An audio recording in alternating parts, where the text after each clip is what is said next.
নমস্কার বন্ধুরা, আশা করছি সকলে ভালো আছো, সুস্থ আছো। আর আমরাও ভালো আছি, কিন্তু একটু আমরা অসুস্থ আছি। মানে আমাদের বাড়ি শুদ্ধ সবার ঠান্ডা লেগেছে। তো বন্ধুরা, সবার আগে বলে রাখি, এইটা কিন্তু আমার রবিবার দিনকার ভিডিও করা। তো দিহানের বাবা বাড়ি ছিল রোববার, তো সেই দিন আমি ভিডিওটা করেছিলাম। তো দিহান আজকে ওঠার আগে আমি উঠে গেছিলাম, কারণ একটা রান্নাঘরে কাজ ছিল, অনেক বড় কাজই।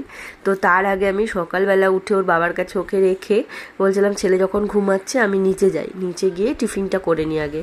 তো ওই যে সকালবেলা তো আগে 1 কাপ চা খেয়ে নিয়েছি, তারপর সকালের টিফিনে করেছিলাম ডালিয়ার খিচুড়ি আর সাথে ডিমের অমলেট। তো উপরে এসে দেখছি দিহানের বাবা তোলার অনেক চেষ্টা করছে। তো দিহান যাই হোক ওপরে উঠে গেছিল।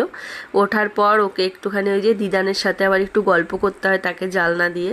তো ওকে তুলে রেডি করে ওকে টিফিন করিয়ে দিয়েছি, একেবারে সোজা রান্নাঘরে ঢুকে গেছিলাম।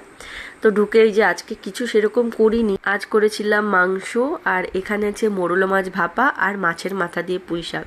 তো তোমাদের যেই কাজটা বলেছিলাম, রান্নাঘরে একটা কাজ আছে, রান্নাঘরের জালনাটায় প্রচণ্ড তেলকালি পড়ে আমাদের।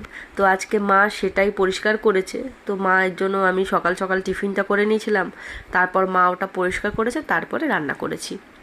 তো এখন দেখো আমরা খেয়ে দিয়ে চলে এসেছি। এইবার আজকে যেহেতু রবিবার, তো দিহানের বাবা একটু মিষ্টি নিয়ে এসছে। তো এখন সেটা আমরা সবাই মিলে বসে বসে খাচ্ছি। তো দিহানকে দুপুরবেলা ঘুম পাড়িয়েছি, আর ঘুম থেকে সে কিছুতেই উঠবে না। তো জোর করে তাকে যখন তুলেছি, ওরকম গোমড়া মুখ করে বসেছিল, আবার চোখ বন্ধ করে ঘুমাচ্ছিল। একেতেই রবিবার, তার মধ্যে দিহানের বাবা বাড়ি। তো আমাদের তো মা ছেলেকে কোথাও একটু যেতে হবে, তাই না? ছুটির দিন বলে কথা।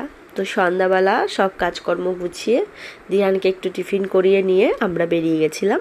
তো দিহানেরই কিছু একটা কিনবো, সামনেই তো দিহানের জন্মদিন আসছে সামনের মাসে। তো দেখা যাক কি কিনতে পারি। তো আজকে সেরকম খুব একটা প্ল্যান করে বেরোইনি ওর জন্য কিছু কিনবো, রাস্তায় যেতে যেতে প্ল্যানটা হয়ে গেল।